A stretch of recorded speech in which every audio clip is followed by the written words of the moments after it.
That's Money Brown, man. Earl Smith Jr. My boy Money Brown. He get a lot of money. That's why I call him Money Brown.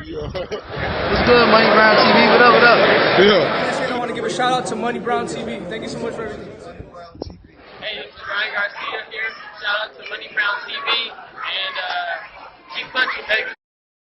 Yo, what's going on out there, fight? Well, it's your boy Money back with another one, man. And this one here is on the 3 division, former undisputed and the current WO welterweight world champion, Terrance Crawford, and the current unified 140-pound world champion, and Josh the Tornado Taylor. You understand what I'm talking about? Now, listen, we all know Terrance Crawford, is looking for a worthy opponent at 147 pounds. All roads lead back to Sean Porter now. It was talked about that him and Manny Pacquiao, was in agreement to fight, in an Arab country, in a foreign land, for X amount of dollars, big dollars, big dollars, and we heard that story before, but once again, the fight falls out, and it looked like Manny Pacquiao going to be fighting Mikey Garcia. So now T-Bud Crawford is still looking for, that highly ranked welterweight to show his skill level against, to show the haters and the naysayers, that he is what a lot of people say that he is, and what the accolades say that he is. Josh Taylor signed, sealed, and delivered for May the 22nd, to defend his 2 scraps against Jose Ramirez, 2 scraps in an undisputed bout in Vegas. One hell of a fight, one anticipated fight. Respect the fight. It's going to go down. We're going to be entertained. Both guys are highly trained and highly skilled. And it's a very, very worthy undisputed fight. Very, very worthy. To the man that come out on top will be recognized, should be recognized on everybody pound for pound list. I know a lot of people got Josh Taylor and Ramirez on their pound for pound list right now, depending on what you like and what style of fights you like and the compliments and things like that. But the winner will most definitely break everyone's pound for pound list, becoming an undisputed champion in the 4-belt era. It's no denying that. No denying it at all. Like I said, we all know Terrance Crawford has been a former undisputed world champion, defeating Julius and Dongo. So now, right, Terrance Crawford, can he get that big-time fight? Everyone want to see him against Errol Spence Jr. at 147 pounds. We all know how that situation been playing out. One man want one thing and the other want another. But at the same time, Terrance Crawford can be in position to fight for undisputed once again at 147 pounds, depending on if Errol Spence get the fight with Dennis Ugers and be victorious, and Terrance Crawford be victorious in this next fight, and hopefully they can come together and make it happen. You understand what I'm saying? But until then, Terrance Crawford needs opponents at 147 pounds to, for people to say that's credible. And one of those men's in talks, if he's victorious May 22nd, is this man right here, and Josh Taylor, who called him out and said if he's victorious, he's coming up to 147, to rumble and tumble with Terrance Crawford. You feel me? And I like that mindset. I like the heart of Josh Taylor. I like the skill set of Josh Taylor. I'm very high on Josh Taylor. I think he's one bad motherfucker when it comes to this boxing game. He's a highly decorated amateur, and he comes to fight. He comes to fight. You feel me? You got to give this man his credit. He got that William Wallace blood in him. You feel me? That William Wallace blood. You know what I mean? That Robert the Bruce blood. You feel me? So now, looking at this fight, right? Assuming Josh Taylor is victorious, I think he will be victorious. Coming up to 147, it's going to take timing to see when could this fight happen. We both know that they're both for top rank. We understand how Bob Arum do business, right? He loved to make them inside house fights, just like any other promoter. Keep the money in-house, keep the titles in-house. You don't have to worry about a thing. But looking at this fight and the way you can promote this fight, as 2 former undisputed world champions going up against one another, it will be a brilliant, brilliant fight. Now, like I said, Terrance Crawford is looking to face Errol Spence for undisputed. Assuming that fight happen, if one man is victorious in Terrance Crawford, he has a dance partner in Josh Taylor, who's coming up, who should be ranked high in the sanctioning bodies at 147, even though a lot of people say he haven't done anything at 147. But being undisputed at 140 and coming up, it do give you leverage. Now, if Errol Spence is victorious and was to vacate the titles, Terrance Crawford is still a valuable name, still a credible opponent, still a credible foe. He's still going to be Terrance Crawford with the accolades and the things that he achieved in boxing. Everyone would still love to try to put Terrance Crawford on their resume. And Josh Taylor would love to have Terrance Crawford on his resume. So if that was to happen in the title, if Earl was to go to 154, if he defeat Terrance Crawford and relinquish the titles, then it sets up Josh Taylor and Terrance Crawford possibly for the WBO scrap that Bob Arum, have a great tie to. You know what I mean? So looking at the fight overall, Josh Taylor, Terrance Crawford, one hell of a fight. One hell of a fight. It's one that no one can deny. It's one that no one can say that is not worthy of us seeing, right? And let's just say Terrance Bud and Errol Spence don't happen.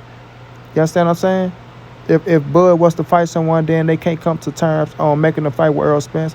If Josh Taylor was to move up, like he said, do we want to get a fight under his belt at 147, or do we want to go straight into the Terrance Bud Crawford fight?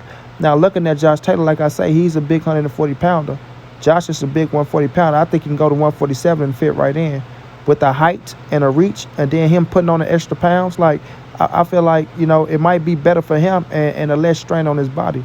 But I do think Josh Taylor can fit right in at 147. But go up and get a fight or two under your belt, and then move on to Terrance Bud Crawford. You understand what I'm saying?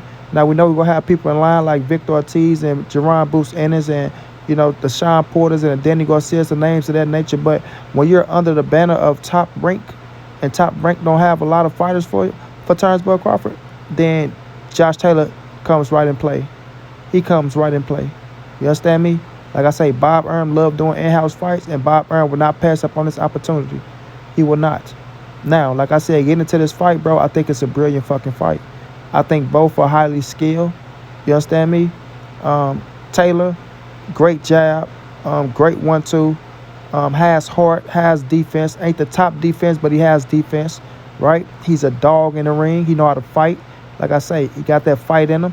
That William Wallace and, Robert the Bruce Blood. So he's going to fight your ass. Terrance Bud Crawford likes to fight. We know his pedigree and his ammo. He get hit, he want to hit you back. You understand me? He get hit, he want to hit you back. And looking at this fight, bro, like I say, it's going to be a high-class chess match. A high-class chess match. Is Josh Taylor on the skill level of Terrance Bud Crawford? I might put Bud a little notch ahead, just me. I might put him a little notch ahead because of how he can switch. I think he got the better legs, and I think he's better athletic, right? But Josh Taylor, for his skills, that motherfucker has skills as well. You know what I mean? He ain't too far behind. He has skills as well. The thing is, could he keep up with the adjustments of Terrance Bud Crawford is what it's going to be.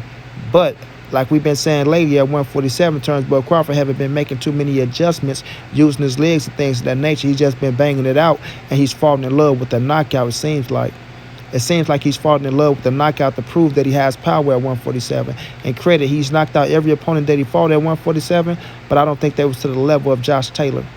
You know what I mean? They're not to the skill level of a Josh Taylor. Just me. You know what I mean? Jose Benavidez, he had skills, but I don't think he got Josh Taylor skills. Mean Machine was a tough dude, not Josh Taylor skills. American ain't too much put on him. Kell Brook got skills, but we all know the situation with Brook, right? And Jeff Horn, nowhere near the skill level of fucking Josh Taylor. Josh Horn was just a rough and rugged street fighter, and Bud did what he had to do to his ass. You understand me? But Josh Taylor is a skillful fucking fighter. He's gonna make you think in the ring, and I think he can match the IQ of Bud, but I don't think he can go over. Just me. You understand what I'm saying? He can match it, but he can't go over. And I think Bud can go over, and that's what's going to give Bud the edge in this fight. You know what I mean? Now, like I say, Josh has to get past Ramirez. We'll see how he look in that fight to put a better judgment on this Terrance Bud Crawford fight. But to me, Josh Taylor beating Regis Prograis proved a lot. I thought Josh Taylor and Regis was number 1 and number 2. Taylor 1, Regis 2, right? And it showed out and it worked out how I thought it was. And I don't think Ramirez is better than Regis Prograis. I don't think he's better than Regis Prograis. You understand me? So If Josh go in there and do his thing against Ramirez, who's going to bring it, is going to fight his ass off because he is an animal. He's a dog. He got that Mexican pride, so he ain't bagging down to come to lay down. And he's a unified champ. He deserves to be respected like that. But like I said, I think Josh Taylor is a better adjuster, and I think he got more skills. So depending on how that fight play out, I would assess him versus Terrance Crawford a little bit more. But just off of what I seen from Taylor and what I know of him, and what I know of Bud and what I seen from Bud, Taylor can compete. He can't compete, bro. And he do have a shot at beating Terrance Crawford. I repeat, Josh Taylor do has a shot at beating Terrance Crawford. Now, I don't pick him to beat Terrance Crawford. Not at all. I would pick Bud. You know what I mean? But like I say, Taylor do have a shot. And you got to respect him. You got to respect him. You know what I mean? He want to fight the best. He's not bagging down from nobody. Bud want to fight the best. He's not bagging down from nobody. But this promotional situation, it make it hard for him to get the big fights. It make it hard for him. You feel me? But, man, listen, this is one hell of a fight. This is a brilliant fight. Assuming Taylor be victorious, like I said, and move up to 147. You understand me? And Bud's situation with trying to find a top name right now and get the fight with Earl Spence Jr., that's going to take a little minute. I ain't going to say it's going to take a little minute, but, it's on the prior of happening, in my opinion. You know what I mean? Just a few things these boys got to let go, ego and things like that. And I think they can come to, agreement and make that fight happen before Earl go to 154. And then they leave Taylor right there in the mix with Bud and all the other fighters at 147. But like I said, with Taylor and Bud being with top rank, it would be quicker to make that fight than the others. Just in my opinion. And looking at Bob Arum and how he's been doing business lately. You feel me? So this is one hell of a fight, family. I like the fight. I love the thoughts of the fight. It's been talked about for a while. The winner of Taylor Ramirez moving up and being an opponent for Terrance Crawford. You know what I'm saying? We're one step closer to that situation.